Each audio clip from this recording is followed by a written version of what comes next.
What's up? Hey, hello, everyone. Wow. So today we are back going to be talking about Survivor season 43. What will stay and what will go in terms of twists for these upcoming seasons. So my name is Rachel. I'm Alyssa, and as you guys all know by now, Survivor films 2 seasons back to back. So 41 and 42 were filmed back to back, which is why we saw a lot of like the same twists, the same like general themes in seasons 41 and 42 because they didn't really tweak the formula between the 2 seasons. But now that there's been time after the end of season 42, they've kind of seen everyone's reactions to the various twists and tricks. I feel like the Survivor people are looking to change some things to hopefully make it better, more enjoyable, and we'll give our opinions on whether or not these changes will actually make the show better and or more enjoyable. So yeah, we are going to be talking about an article that Inside Survivor posted this past week called What's Staying and What's Going. After this video airs, we'll link this article in the description of the YouTube video. So if you wanted to check it out, definitely do so you can see what's staying and what's going. But one of the things this article says is that Jeff wants to establish new markers, so things like the risk-reward dilemmas and shot in the dark are here to stay. I feel like that's not a horrible decision. I feel like the biggest thing with Shot in the Dark is that like it's not like an idol where you can nullify an idol or like something like that. So I feel like Shot in the Dark is one of those things where it feels like more the threat of Shot in the Dark is used than like actually Shot in the Dark being useful. So I'm not sure if it's a good thing or not because it kind of just seems like it ends up splitting a lot of votes and not necessarily changing a lot. Yeah, I would say for risk reward dilemmas, so like the Ship Wheel Island trips and Shot in the Dark, I'm fine with these staying. They're not game breaking twists like these other twists that we've seen in Survivor 41 and 42. So it's sort of like these are the low hanging fruit. These are like the newest things that they've introduced that are within the season. They're going to send people to Ship Wheel Island. Shot in the Dark is going to be available until it is the final six again. So it's sort of like, okay, whatever, I'm not like mad that these are staying. These are like, I don't really care that they're in there. Don't really care that they wouldn't be in there either. Yeah, I think if there's going to continue to be Shot in the Dark, I would say I would want at least one successful Shot in the Dark play in the next 2 seasons. And if like we get to the end of season 44 and no one has like successfully been saved by Shot in the Dark, just scrap it because then it won't be useful. But I'm okay having it around a little longer.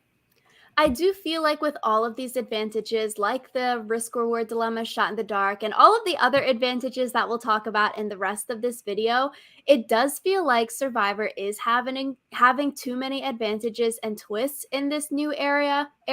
It does seem maybe like the casuals are a little bit confused, talking with like friends that just watch the show for fun. They don't really go on Reddit or read any articles. It seems like people stopped watching after 41 for these folks because they were confused with all of these new twists, so they didn't watch 42. And then I was like, oh, 42 was low-key better than 41. You should check it out. Like, it was worth it to watch. But I'm worried that people might start to get really confused with all of these introductions of new twists if they're like, this isn't what I want to watch. Let me stop watching.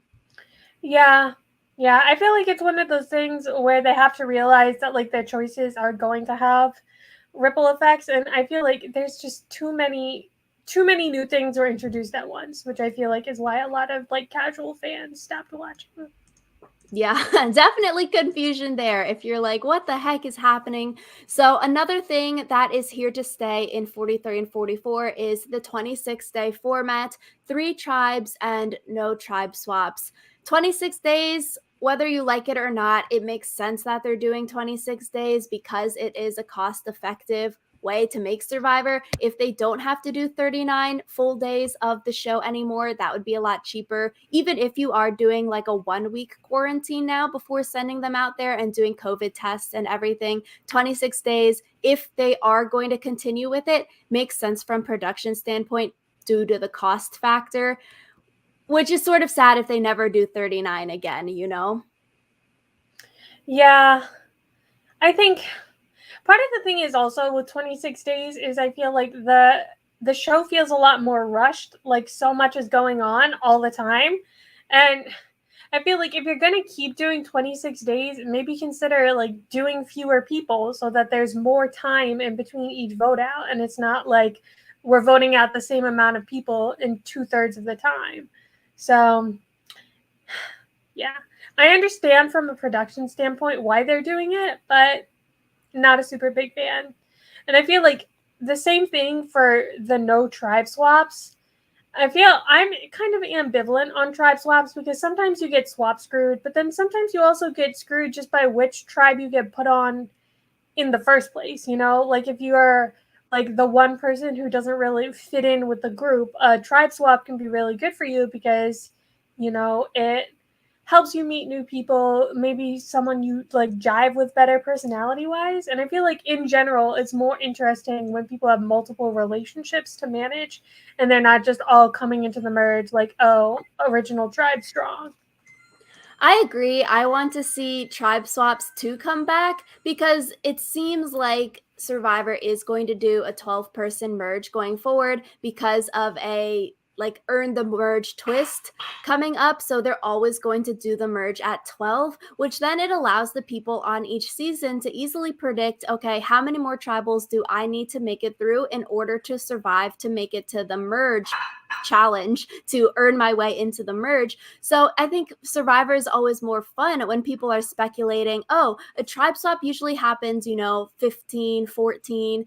Oh, but it didn't happen this season, but they were planning for something and then it didn't happen. So they get like, their plans don't work out, And then, but now if people are like, okay, merge always happens at 12 for this new era, you don't really need to change your strategy because for sure a tribe merge is happening at 12 versus if you were speculating, okay, sometimes merge happens at 12, 13, 14, 11 even. There's so many different possibilities rather than, okay, it always happens at 12. Let me just make it to 12. Or you can easily strategize around, oh, I hate this person. Let's throw this challenge because the merge is happening next time because we're at 13 people this time. Yeah, I feel like exactly what you said. Better than no tribe swap would be an unpredictable tribe swap. So, yeah. And I think also announcing that there's going to be no tribe swaps kind of defeats the point because, same thing where like you want people on their toes still. Yeah, you want people to speculate, okay, is a tribe swap going to happen? Yes, maybe, maybe not. But now Jeff is saying 100% for sure no tribe swaps in the near future. You're going out there, you can strategize around that now because it's like inside information. You can easily strategize, okay, we're in these 3 tribes of 6 until final 12. Let me throw a challenge to get rid of Bob because we don't like Bob. And then you sort of like with the speculation, okay, a tribe swap might be happening, the merge might be happening, you might miss your opportunity to vote out that person you don't like, that you don't want to make it to the merge, that you don't want to make it into the jury because of something that has happened on the island. But maybe you miss your opportunity because a tribe swap happened, or oh, a merge happened at 13 instead of 12. So it just sort of gets rid of that randomness factor now that everyone can speculate and strategize around, okay, final 12 is merge, let's just make it to there. Yeah, it's a little bit of chaos is a good thing, and chaos doesn't always have to come in the form of like random advantages. And I do want to see 2 tribes back versus 3 tribes. I feel like what you were saying, people might get swapped screwed. For a 3 tribe season, I feel like it's harder to play in 3 tribes of 6 people. There's nowhere to hide, like you were saying, you might not fit in. And on these smaller tribes, you might have been able to hide and fit in on a larger tribe of 10 people or 8 people, but with only 6 people, it's like if you don't fit in, you don't jive well with these other people, you could be easily outcasted. Or if your tribe sucks and you have like 6 people that are terrible at challenges, are terrible at puzzles, and you keep losing and you basically have to vote out your entire tribe and you're one of those people who gets voted out early. I feel like in the past 2 seasons we could have seen people that got voted out pre-merge in a different season with a larger tribe make it to to merge or make it really far in the game because of that starting tribe if it were larger. Yeah, and I feel like that's like one of the interesting random things about Survivor. Like, people who might have been great players kind of get screwed in the beginning. People who maybe are less than great players get further depending on who they're aligned with. So I feel like having less flexibility in that aspect is not as good. So another thing that Jeff says is not coming back for 43 and 44 is that there will be no silly phrases to activate idols. However, beware advantages will still exist where you can lose your vote until a task has been completed. I feel like the no silly phrases thing, that's great because I feel like at some point idols just basically become public knowledge when you have to say the silly phrases to activate them, and I feel like public knowledge idols, like, it's better if someone's idol becomes public knowledge because they were dumb and spilled the beans rather than it became public knowledge because it has to be in order for them to be able to use it. So I agree. I think it's good to, I guess, get rid of these phrases for 43 and 44 because everyone had seen 41. Everyone would have seen most of 42 before they went out there to start filming. So everyone would know what is up with these phrases. If someone said something wacky at a challenge, you would know because you've seen the previous 2 seasons. Hey, maybe they have an idol. So it makes it even more of a public idol than it was before in 41 and 42, where they didn't know about these phrases that they had to say. Because I agree with you with the public idols. I'm not a fan of this. We've talked about it so much in 41 and 42 with these beware advantage phrases. So it just, I feel like in 41 and 42, we didn't see anyone play the idol correctly. And that is because of the public idols. It makes it easier to blindside someone with the idol since everyone has full information about where the idols are, versus when you have the private idols, not knowing who has an idol, having to maybe split votes because you don't know who has an idol is the fun thing about Survivor as a viewer, because we're like, look, they're trying to split votes, but we know as a viewer that other person doesn't have an idol. So it's interesting to see that strategy where not everyone knows that who has the idol. yeah, it's always much more interesting that way, I feel like, because, like, it is cool to see people strategizing, knowing where all the pieces on the board are, but sometimes it's more fun when they do have to, like, kind of not know everything. It's a thing of knowing that idols are in the game, that is the public knowledge, but not knowing who has the idol is the private knowledge. And that is what makes the game interesting versus something like knowledge is power. People didn't know that this was in the game at all. That is bad because then people can't strategize around it because they didn't know that it was introduced into the game. So it's sort of like, idols are going to be in the game, and then now you can strategize around it, but you don't know who actually has that advantage. Exactly. So they were saying that these beware advantages will be back, but no phrases for these idols. But you need to complete a task or a mission in order to activate your idol, potentially, which I feel like feels so gimmicky. Like it just feels childish if they're going to make someone do a nighttime adventure, go steal fire from the other tribe's camp, and then you win this idol or you win an extra vote, you win an advantage by doing this nighttime adventure.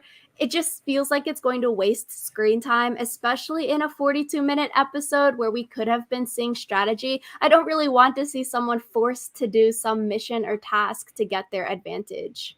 I feel like my other thing is also with a lot of these missions and tasks, they're not all equally difficult. Like some of them, it's like, oh, your thing is just hidden underneath your own shelter. And some of it's like you have to go to the middle of bumfuck nowhere to get something to activate your idol. So I feel like it would be difficult because they don't balance the challenges well. And then, like you said, they definitely become screen time hogs, which is not good. Yeah, especially like this task or mission could put a target on your back, just like the phrases put a target on your back because it made the idols public. So, I don't know. I feel like these tasks and missions I'm not really a fan of, but I guess we'll see how it plays out. Yeah, yeah. I guess we'll have to see if it's the same like kinds of tasks as previous or if they come up with something new. Yeah, so the next thing that Jeff says are gone, so they're not going to be in 43 and 44, is the hourglass twist and the do or die twist. However, instead of the hourglass twist at the merge, there will be an earn the merge component. So they're saying at final 12, the castaways will still split into two teams and they'll compete in a challenge to earn their spot on the merged tribe, but the losing team will be vulnerable at the next tribal. They're not going to have any hourglass that makes the losing team the winning team and the winning team the one vulnerable anymore to reverse the outcome of the challenge, but it'll just be, okay, 6 people, one team, 6 people, other. The losing 6 will be up for elimination at tribal council.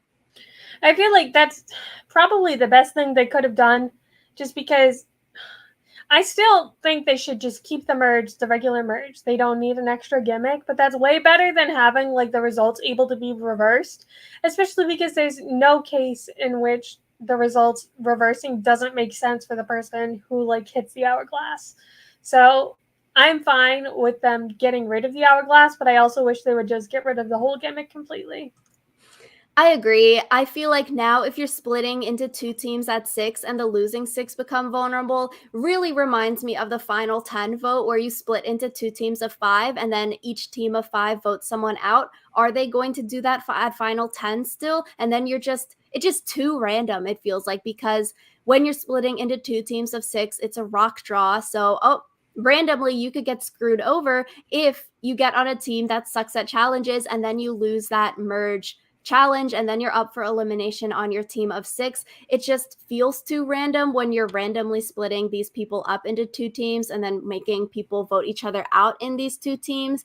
And like you said, the merge boot is so important. It's literally such a pivotal time in the show. So it's like, just keep it normal. There are so many stats about if you vote correctly at merge, it's correlated to helping you win the game at the end of the season, becoming sole survivor. And it just feels so crappy that you could get randomly rock drawed onto a team that sucks at challenges, you lose, and then you get voted out because of that. Yeah.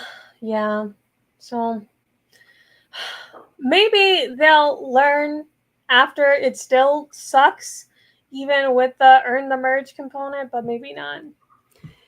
I think they should just bring back some more regular votes. I feel like we've talked about this so much in 41 and 42, having the last few votes of the season. You have the like final 12 being hourglass, you have final 10 being split into 2 teams of 5, then you have the do or die twist. You just need some regular votes, especially in that final stretch, because there's only like 3 regular votes from merge to crowning the winners. So it's just too many things happening where at these pivotal points, final 12, final 7, 8, those are such important times. We don't need these twists to make the show interesting, because at final 7, 8, you're already trying to get the front runner of the game out. And so you don't need like a do or die twist to make it more interesting. Yeah, it's one of those things where we've said before that Survivor just needs to trust their players to do interesting things, and having more like regular votes would be a way to do that. Yeah, so let us know in the comments your thoughts on what's staying and what's going for Survivor Season 43 and 44.